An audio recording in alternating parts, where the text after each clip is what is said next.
11th August. இன்னைக்கு ஏசப்பா நம்மளை பார்த்து என்ன சொல்கிறாங்கன்னா, பற்றிக்கொள், அவரை பற்றி கொள்வாயாக, அவரே உனக்கு ஜீவனும் தீர்க்க ஆயுசுமானவர்னு உபாகமம் 30:20 சொல்லப்பட்டிருக்கு. நம்ம ஏசப்பாவை பற்றி கொள்ளணும். எல்லா விஷயத்துலையும் நம்ம ஏசப்பாவை தாழ்மையிலையும் சரி உயர்வுலையும் சரி நம்ம ஏசப்பாவை பற்றி கொள்ளணும். ஏசப்பா தான் நம்மளுக்கு ஜீவன். ஏசப்பா மட்டும் இப்போ இந்த உலகத்துக்கு வரல அப்படின்னா நம்ம யாருமே வந்திருக்க மாட்டோம். ஏசப்பா நம்மளுக்கு ஜீவன் தந்து நம்மளை வாழ வச்சு சுகபலத்தோடு வாழ வச்சுருக்காங்க.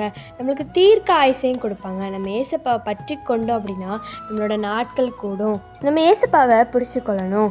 எல்லா விஷயத்துலையும் நம்மளோட ஹாப்பினஸையும் ஏசப்பா கிட்ட ஷேர் பண்ணணும். நம்ம சேட்னஸையும் ஏசப்பா கிட்ட ஷேர் பண்ணணும். இப்போ நம்ம எங்கேயாவது போகிறோன்னா நம்ம ஏசப்பா கிட்ட ஃப்ரெண்டு மாதிரி பேசணும். ஏசப்பா நான் இங்கே போகிறேன், என் கூட வாங்க அப்படின்னு சொல்லி நம்ம எப்போவுமே ஃப்ரெண்டு மாதிரி பேசணும். அப்படி பேசுங்க. ஏசப்பா உங்களை உயர்த்தி ஏசப்பா உங்ககிட்ட இன்னும் பேச ஆரம்பிப்பாங்க. ஜெபம். அன்புள்ள தகப்பனே, இந்த நாளை காண செய்த கிருபைக்கு நன்றி அப்பா. அப்பா உங்களை பற்றிக்கொள்ள எங்களுக்கு உதவி செய்யுங்க. நீங்கள் தான் எங்களுக்கு ஜீவன், அப்புறம் தீர்க்க ஆயுசையும் நீங்கள் தாரீங்க ஏசப்பா. அதற்காக நன்றி.